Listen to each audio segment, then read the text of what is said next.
أما بعد فأعوذ بالله من الشيطان الرجيم بسم الله الرحمن الرحيم يا أيها الذين آمنوا كتب عليكم الصيام كما كتب على الذين من قبلكم لعلكم تتقون أياما معدودات فمن كان منكم مريضا أو على سفر فعدة من أيام أخر وعلى الذين يطيقونه فدية طعام مسكين فمن تطوع خيرا فهو خير له وأن تصوموا خير لكم إن كنتم تعلمون صدق الله مولانا العظيم. تمام دوست احباب محبت کے ساتھ عقیدت کے ساتھ رسول کریم صلی اللہ علیہ وسلم کی بارگاہ میں درود و سلام پڑھیے. اللہم صلی علی سیدنا محمد وآلہ واصحابہ وبارک وسلم. الصلاۃ والسلام علیک یا سیدی یا رسول اللہ وعلی آلک واصحابک یا سیدی یا حبیب اللہ. الحمدللہ آج ماہ رمضان مبارک کا پہلا جمعہ المبارک ہے. عزیزان گرامی قدر، قرآن مجید فرقان حمید کی سورہ بقرہ اس کی آیت نمبر 183، 184، 85 اور 86 کے اندر خالق کائنات نے روزہ اور روزے کے متعلق احکام اور مسائل کا ذکر فرمایا ہے. چنانچہ اللہ رب العزت نے ارشاد فرمایا یا ایھا الذین آمنوا کتب علیکم الصیام، اے ایمان والو تمہارے اوپر روزہ فرض کر دیا گیا ہے، روزہ رکھنا فرض کر دیا گیا ہے. کما کتب علی الذین من قبلکم، جس طرح تم سے پہلے لوگوں پر روزہ فرض کیا گیا تھا. لعلکم تتقون، تاکہ تم پرہیزگار بن جاؤ. عزیزان گرامی قدر، اللہ رب العزت ایمان والوں سے مخاطب ہے. ایمان والے وہ ہیں جنہوں نے دل و جان سے اللہ کو اپنا خالق، اپنا مالک، اپنا رازق مان لیا ہے اور رسول کریم صلی اللہ علیہ وسلم کو اللہ کا آخری رسول مان لیا ہے اور قیامت کے دن پہ یقین رکھتے ہیں. وہ مومنین انہیں ان کا مالک و خالق خطاب کر رہا ہے کہ اے ایمان والو کتب علیکم الصیام، تم پر روزے فرض کر دیے گئے ہیں. کما کتب علی الذین من قبلکم، جس طرح تم سے پہلے لوگوں پر فرض ہوئے تھے.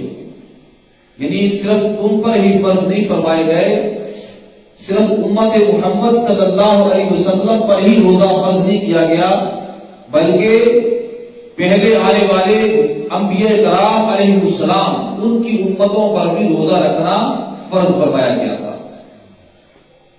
لعلکم تتقون، تاکہ تم پرہیزگار ہو جاؤ. تقوی تمہیں مل جائے. تقوی کا سادہ سا مفہوم یہ ہے کہ اللہ کا خوف، اللہ کا ڈر تمہارے دلوں کے اندر پیدا ہو جائے. تقوی دراصل دل کی ایک کیفیت کا نام ہے کہ وہ کیفیت انسان کو مل جائے. وہ کیفیت کیا ہے؟ وہ کیفیت یہ ہے کہ انسان نیکیوں کی طرف راغب ہو جائے اور برائیوں سے متنفر ہو جائے. وہ انسان کے دل کے اندر کیفیت پیدا ہو جائے. تو روزہ فرض کرنے کا مقصد یہ ہے کہ تم تقوی اور پرہیزگار بن جاؤ، متقی بن جاؤ. صرف روزہ ہی نہیں ہے عزیزان گرامی قدر، بلکہ ہر عبادت کا مقصد یہی ہے کہ انسان کے دل کے اندر اللہ کا خوف اور اللہ کا ڈر پیدا ہو جائے. چونکہ جب اس کے دل میں اللہ کا خوف اور اللہ کا ڈر پیدا ہو جائے گا تو انسان خود بخود گناہوں سے بچ جائے گا اور نیکیوں کی طرف راغب ہو جائے گا. مثلا قرآن مجید میں اللہ رب العزت نے ارشاد فرمایا یا ایھا الناس اعبدوا ربکم الذی خلقکم والذین من قبلکم لعلکم تتقون، اے لوگوں اپنے رب کی عبادت کرو جس نے تمہیں پیدا کیا ہے اور تم سے پہلے لوگوں کو پیدا کیا تھا، لعلکم تتقون، تاکہ تم متقی ہو جاؤ، پرہیزگار ہو جاؤ۔ تو گویا عبادت کا مقصد بھی اللہ کا تقوی حاصل کرنا ہے، دل میں اللہ کا خوف اور اللہ کا ڈر حاصل کرنا ہے۔ تو گویا تقوی کا حاصل کرنا یہ مقصد ہے، اور روزہ فرض کرنے کا مقصد بھی تقوی کا حصول ہے۔ پھر ارشاد فرمایا ایام معدودات، گنتی کے یہ دن ہیں، یعنی 29 دن ہیں یا 30 دن ہیں، 29 روزے رکھنے ہیں یا 30 روزے رکھنے ہیں۔ تاجدار کائنات صلی اللہ علیہ وسلم نے فرمایا مہینہ 29 دن کا ہوتا ہے یا 30 دن کا ہوتا ہے؟ 29 دن کے بعد چاند دیکھنے کی کوشش کرو، اگر نظر آ جائے تو عید کرو، اور اگر نظر نہ آئے، بادل ہو یا کسی وجہ سے بھی نظر نہ آ سکے، تو فرمایا 30 دن پورے کرو۔ فمن كان منكم مريضا او على سفر فعدة من ايام اخر، کیونکہ تمہارے اوپر 29 یا 30 روزے فرض کیے گئے ہیں۔ ہاں البتہ اگر تم میں سے کوئی شخص بیمار ہو گیا ہے یا اسے وہ سفر پر ہے، مسافر ہے، سفر کی وجہ سے یا بیماری کی وجہ سے وہ روزہ نہیں رکھ سکتا ہے، تو اسے روزے معاف نہیں ہوئے۔ فعدۃ من ایام اخر، جب ٹھیک ہو جائے تو دوسرے دنوں میں گنتی پوری کرے، یعنی جو روزے رہ گئے انہیں رکھے، گنتی کو پورا کرے، جتنے روزے رہے ہیں اتنے رکھے، 29 یا 30 روزے مکمل کرے۔ یہاں پہ سوال یہ ہے کہ کون سا مریض، کون سا بیمار آدمی اور کون سا مسافر روزہ چھوڑ سکتا ہے جس کو اللہ رب العزت نے رخصت عطا فرمائی ہے؟ تو عزیزان گرامی قدر، فقہائے کرام نے اس کی وضاحت فرمائی ہے کہ کون سا مریض جو ہے وہ روزہ چھوڑ سکتا ہے۔ فقہائے کرام فرماتے ہیں کہ وہ شخص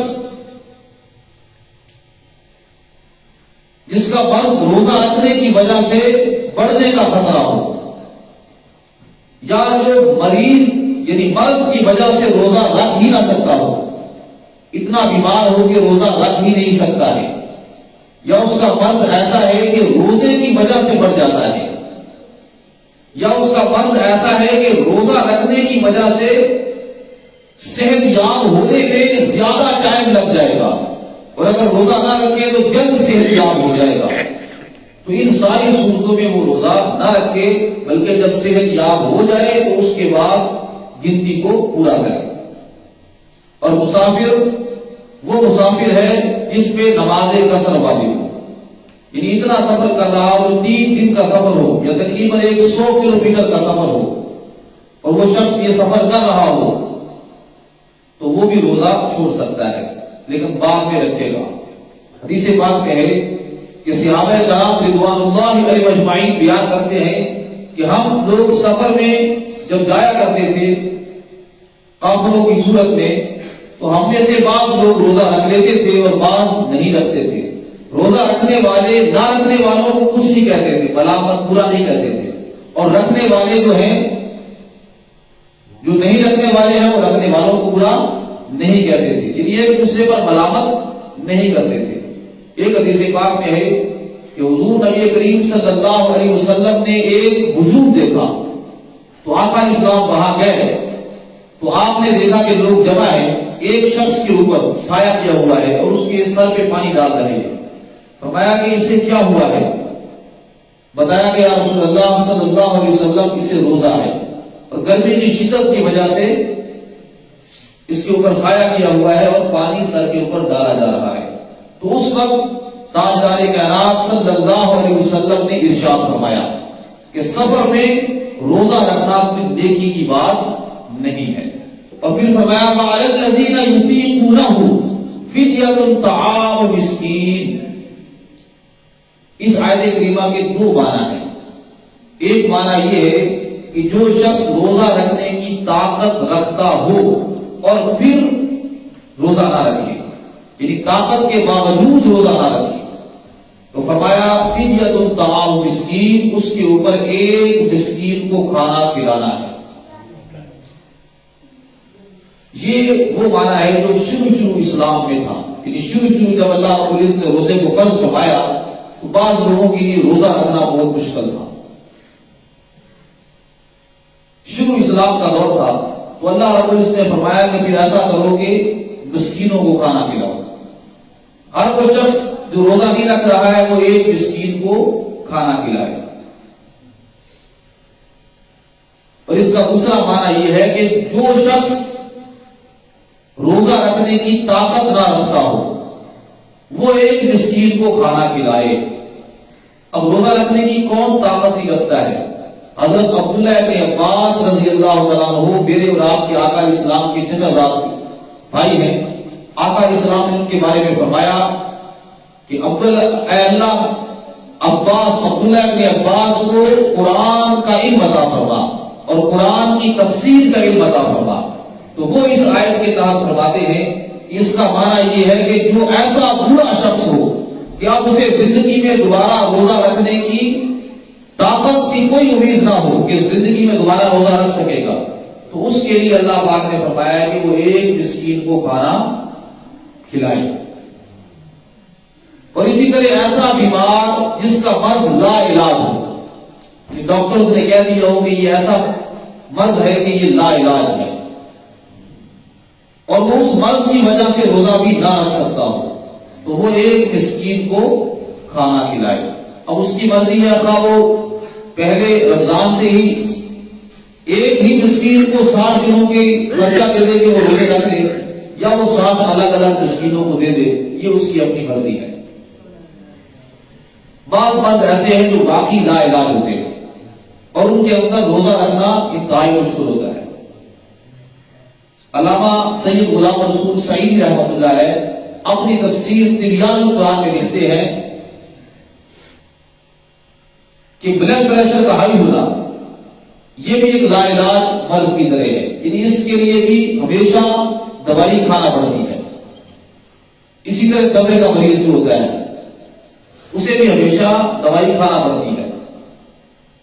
گردے کا مریض اس کو ڈاکٹرز کہتے ہیں کہ وہ ہر روز کئی گلاس پانی پیے، گردے کے اندر پتھری موجود ہے. تو ایسے جو مریض ہیں، گردے کا مریض لا علاج مرض نہیں ہے، یہ بعد میں پورے کرے گا، ان مریضوں میں داخل ہے. یعنی ایسا مرض جو لا علاج ہو تو وہ شخص ایک مسکین کو کھانا کھلائے. اور یاد رکھیں کہ حاملہ عورت بھی اس میں شامل ہے کہ حاملہ عورت جو ہے وہ روزے نہ رکھے، اگر اسے یہ ڈر ہے کہ اس کا حمل ضائع ہو جائے گا یا اس کے بچے کو نقصان ہوگا تو وہ بھی روزہ نہ رکھے بلکہ دوسرے دنوں میں گنتی پوری کرے. اسی طرح دودھ پلانے والی جو عورت ہے اسے یہ ڈر ہے کہ اس کا بچہ جو ہے وہ بھوکا رہ جائے گا، دودھ میں کمی ہو جائے گی، تو عزیزان گرامی قدر وہ عورت بھی روزہ نہ رکھے بلکہ دوسرے دنوں میں گنتی پوری کرے. پھر ارشاد فرمایا فمن تطوع خیرا فهو خیر له، بس جو کوئی بھی اپنی خوشی کے ساتھ زیادہ نیکی کرنا چاہتا ہے تو اس کے لیے بہتر ہے. یعنی اللہ پاک نے تو ایک مسکین کو کھانا کھلانے کا حکم دیا ہے، لیکن اللہ نے خوشحالی عطا فرمائی ہے، فراخی عطا فرمائی ہے. وہ اللہ کی راہ میں بہت زیادہ خرچ کرنا چاہتا ہے تو اللہ پاک نے فرمایا ایک دوسرے مقام پہ ان اللہ شاکر علیم، بے شک اللہ تعالیٰ قدردان ہے، جاننے والا ہے. کہ جو زیادہ نیکی کرے گا تو اللہ تعالیٰ اسے زیادہ اجر عطا فرمائے گا، وہ اس کے لیے زیادہ بہتر ہوگی. حدیث پاک میں ہے کہ رسول کریم صلی اللہ علیہ وسلم ویسے ہی بہت زیادہ سخی تھے. آپ کا وہ ڈر ہے کہ آپ کے در پہ جو بندہ آ گیا ہے وہ کبھی خالی ہاتھ نہیں گیا ہے. حدیث قرآن مجید میں اللہ رب العزت نے فرمایا وَأَمَّا السَّائِلَ فَلَا تَنْهَرْ، اے محبوب آپ کے دروازے پہ اگر کوئی سائل آ جائے سوالی تو اسے جھٹکنا نہیں ہے بلکہ اسے عطا کر کے ہی دینا ہے. تو عزیزان گرامی قدر آقا علیہ الصلوۃ والسلام بہت سخی تھے، لیکن حدیث پاک میں ہے جیسے ہی ماہ رمضان مبارک آتا تو آقا علیہ الصلوۃ والسلام کی سخاوت اور بڑھ جاتی تھی اور زیادہ خرچ کرتے تھے. اور پھر جبرائیل امین علیہ السلام آ کر آقا علیہ الصلوۃ والسلام کو قرآن مجید سنایا بھی کرتے تھے اور آقا علیہ الصلوۃ والسلام کا قرآن سنا بھی کرتے تھے. قرآن مجید سنایا بھی کرتے تھے اور سنا بھی کرتے تھے. تو جب آقا علیہ الصلوۃ والسلام سے جبرائیل امین آ کر ملا کرتے تھے تو حدیث پاک میں ہے کہ آقا علیہ السلام تیز بارش کی طرح زیادہ سخی ہو جاتے تھے، تیز آندھی کی طرح اللہ کی راہ میں خرچ کرنے والے ہو جاتے تھے. تو گویا ماہ رمضان مبارک میں آقا علیہ الصلوۃ والسلام کی سنت سے ثابت ہوا کہ انسان اللہ کی راہ میں بہت زیادہ خرچ کرے، زیادہ سے زیادہ خرچ کرنے کی کوشش کرے. پھر فرمایا وَأَن تَصُومُوا خَيْرٌ لَكُمْ إِن كُنتُمْ تَعْلَمُونَ، اگر تم روزہ رکھو تو یہ تمہارے لیے بہتر ہے. اگر تم روزہ رکھو تو یہ تمہارے لیے بہتر ہے. اب یہاں پہ میری طرف توجہ کریں، یہاں پہ بڑی ہی قابل غور بات ہے. پہلے فرمایا، ذرا اس دور میں چلے جائیں جب اللہ رب العزت نے یہ فرمایا تھا کہ جو طاقت رکھنے کے باوجود روزہ نہ رکھے تو وہ ایک مسکین کو کھانا کھلائے. اب آخر میں فرمایا وَأَن تَصُومُوا خَيْرٌ لَكُمْ، اگر تم روزہ رکھ لو تو تمہارے لیے بہتر ہے اگر تم جانتے ہو. اب پہلے فرمایا ایام معدودات، گنتی کے چند دن ہیں. پھر فرمایا جو مریض ہے، بیمار ہے یا مسافر ہے وہ روزہ نہ رکھے، دوسرے دنوں میں پوری کرے. پھر فرمایا جو طاقت کے باوجود نہ رکھے تو وہ ایک مسکین کو کھانا کھلائے. پھر فرمایا کہ اگر رکھ لو تو تمہارے لیے بہتر ہے. اس لیے اب گنتی کے چند دن ہیں اور اگر روزہ رکھ لو تو تمہارے لیے بہتر ہے. اس میں نقطہ یہ ہے کہ اے اللہ کے چاہنے والوں، اللہ سے محبت کرنے والوں، اللہ اور اللہ کے رسول صلی اللہ علیہ وسلم سے محبت کرنے والوں، یہ گنتی کے چند دن ہیں دنیا کے اندر، یہ پیاس برداشت کر لو، یہ دنیا کی چند دن کی بھوک برداشت کر لو. ان قریب ایک ایسا وقت آنے والا ہے کہ قیامت کا دن ہوگا جس دن سورج سوا نیزے کے اوپر ہوگا، ہر طرف نفس نفسی کا عالم ہوگا، ہر انسان نفسی نفسی کر رہا ہوگا، اپنی جان کی فکر میں ہوگا، اور ہر شخص پیاس میں مارا مارا پھر رہا ہوگا. عزیزان گرامی قدر، اس دن پسینہ ہر شخص کو اتر رہا ہوگا، اس کے گناہوں کے مطابق پسینہ اتر رہا ہوگا، کسی کے ٹخنوں تک، کسی کے ناف تک، اور کسی کو پسینہ غرق کر دے گا. اس دن اللہ رب العزت نے فرمایا روزہ داروں کے لیے کیا انعام ہوگا. خالق کائنات نے فرمایا کہ اس دن آقا علیہ السلام نے فرمایا کہ جنت کا ایک دروازہ ہے جس کا نام ہے الریان. حکم ہوگا کہ جو روزہ دار ہیں وہ آ جائیں اور وہ روزہ دار اس باب الریان سے جنت میں داخل ہوں. اور جب روزہ دار اس دروازے سے داخل ہو جائیں گے تو پھر آقا علیہ السلام نے فرمایا دروازہ بند کر دیا جائے گا. روزہ داروں کے علاوہ کوئی اس دروازے سے داخل نہیں ہو سکے گا. عزیزان گرامی قدر، الریان کا معنی یہ ہے کہ سیراب کرنا. دروازے الریان کا معنی کیا ہے؟ سیراب کرنا، یعنی پانی کے ساتھ سیراب ہو جانا، سیراب کر دینا. تو اللہ پاک نے دروازے کا نام ہی خاص طور پہ یہ رکھا ہے کیونکہ روزے کے اندر انسان کو بھوک اور پیاس برداشت کرنا پڑتی ہے، اس لیے اس دروازے کا نام رکھا کہ الریان، سیراب کرنے والا. اور پھر آگے جو نعمتیں دروازے سے داخل ہونے کے بعد ملنے والی ہیں عزیزان گرامی قدر، انہیں تو پھر اللہ ہی جانتا ہے کہ وہ کیسی کیسی نعمتیں ہوں گی روزہ داروں کے لیے. عزیزان گرامی قدر، اور پھر حدیث پاک کے اندر ہے للصائم فرحتان، فرحۃ عند فطرہ وفرحۃ عند لقاء ربہ. آقا علیہ السلام نے فرمایا روزے دار کے لیے دو خوشیاں ہیں. روزے دار کے لیے دو خوشیاں ہیں. ایک خوشی تو اس کے روزہ افطار کرنے کے وقت ہے، فرحۃ عند فطرہ وفرحۃ عند لقاء ربہ، اور دوسری خوشی اس وقت ہوگی جب وہ اپنے رب سے ملاقات کرے گا. عزیزان گرامی قدر، روزہ دار جب روزہ افطار کرتا ہے تو اسے ایک طرح کی خوشی نصیب ہوتی ہے، اور اسی طرح جب روزہ دار قیامت کے دن اپنے رب سے ملاقات کرے گا تو اس وقت اسے اس کی خوشی کا کیا عالم ہوگا۔ گویا بتانا یہ چاہتا ہے رب ذوالجلال کہ اے روزہ رکھنے والوں، اس دنیا کے چند دن جو گنتی کے ہیں، بھوک اور پیاس برداشت کر لو، ان قریب جب باب الریان سے داخل ہو جاؤ گے اور پھر اپنے رب سے ملاقات کرو گے تو تمہارا رب تمہیں اپنا وہ شربت دیدار پلائے گا، اپنا دیدار کرا کے ایسا شربت پلائے گا کہ کبھی پیاس نہ لگے گی۔ جو اس حسن مطلق کو دیکھ لے گا اسے کسی چیز کو دیکھنے کی ضرورت نہ رہے گی۔ اس لیے فرمایا کہ دوسری خوشی اپنے رب سے ملاقات کے وقت ہوگی۔ عزیزان گرامی قدر،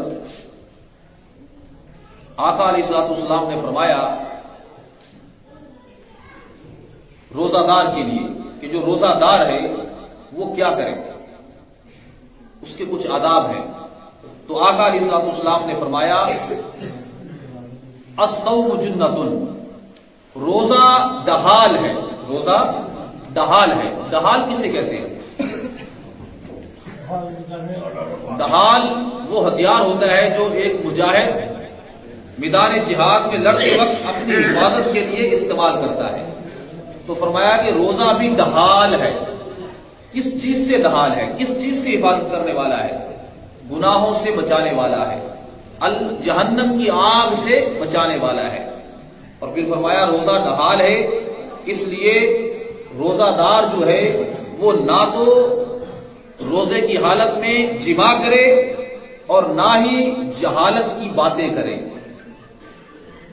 اگر کوئی شخص اس سے لڑے یا کوئی اس کو گالی دے تو روزہ دار کو چاہیے وہ یہ کہے کہ میں روزہ دار ہوں، یعنی نہ تو گالی کے جواب میں گالی دے اور نہ ہی جھگڑا کرے، نہ لڑائی کرے اور نہ ہی بحث مباحثہ کرے، بلکہ صرف اتنا کہہ دے کہ میں روزہ دار ہوں۔ کوئی بری بات، بےہودہ بات اپنی زبان سے نہ نکالے، کوئی جھوٹی بات، غیبت، اس طرح کی باتیں اپنی زبان سے نہ نکالے۔ اور پھر فرمایا اس ذات کی قسم جس کی قبضہ قدرت میں میری جان ہے، روزہ دار کے منہ کی جو بو ہے وہ اللہ کو مشک سے بھی زیادہ پسندیدہ ہے۔ روزہ رکھنے کی وجہ سے انسان کے منہ سے ایک مہک بو سی آنے لگ جاتی ہے، کیونکہ سارا دن کھانا نہیں کھاتا، پانی نہیں پیتا۔ تو آقا علیہ السلام نے فرمایا اللہ کو وہ جو بو ہے وہ تمہاری مشک سے بھی زیادہ پسندیدہ ہے۔ اللہ تعالیٰ فرماتا ہے کہ روزہ دار نے اپنا کھانا، اپنا پینا اور اپنی نفسانی خواہشات صرف میرے لیے چھوڑ دی ہیں، اس لیے الصوم لی وانا اجزی بہ، روزہ صرف میرے لیے ہے اور میں ہی اس کی جزا عطا کروں گا۔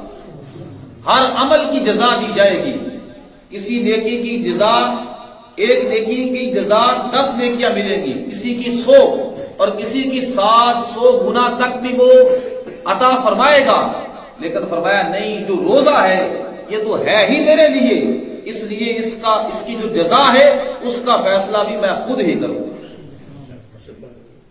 روزہ چونکہ صبر کا نام ہے، اور صبر کے بارے میں اللہ قرآن میں فرماتا ہے انما یوفی الصابرون اجرهم بغیر حساب، صبر کرنے والوں کو ان کا اجر بے حد اور بغیر حساب کے عطا کیا جائے گا۔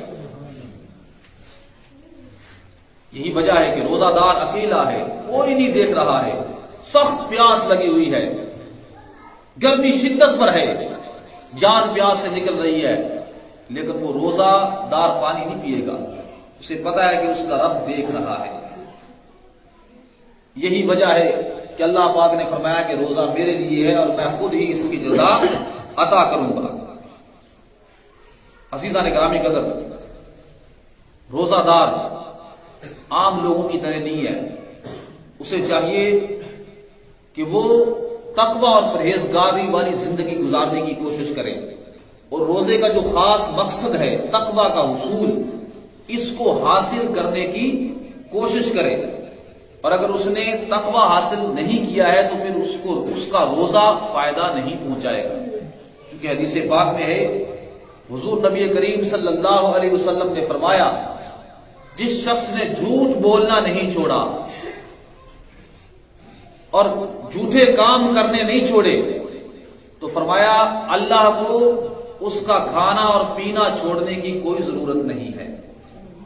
عزیزان گرامی قدر، 10-12 گھنٹے کھانا اور پینا چھوڑنے سے اللہ کے خزانوں میں کسی چیز کا اضافہ نہیں ہو جانا، یا 10-12 گھنٹے کھانے سے اللہ کے خزانوں میں کسی چیز کی کمی نہیں ہو جانی ہے، بلکہ اس نے روزہ ہمارے فائدے کے لیے رکھا ہے اور وہ ہمیں متقی بنانا چاہتا ہے، پرہیزگاری والی زندگی گزارنے والا انسان بنانا چاہتا ہے. تو اس لیے آقا علیہ السلام نے فرمایا کہ بہت سے روزہ دار ایسے ہیں اور بہت سے رات کو کھڑے ہو کر عبادت کرنے والے ایسے ہیں جنہیں سوائے بھوک اور پیاس کے، سوائے رات کو جاگنے کے کچھ نہیں ملتا ہے، یعنی اللہ کی طرف سے کوئی اجر نہیں ملتا. وجہ کیا ہے؟ وہ حقیقت بھول جاتے ہیں کہ اس کا مقصد کیا ہے. مقصد تقوی اور پرہیزگاری والی زندگی اور اللہ کا ڈر حاصل کرنا ہے.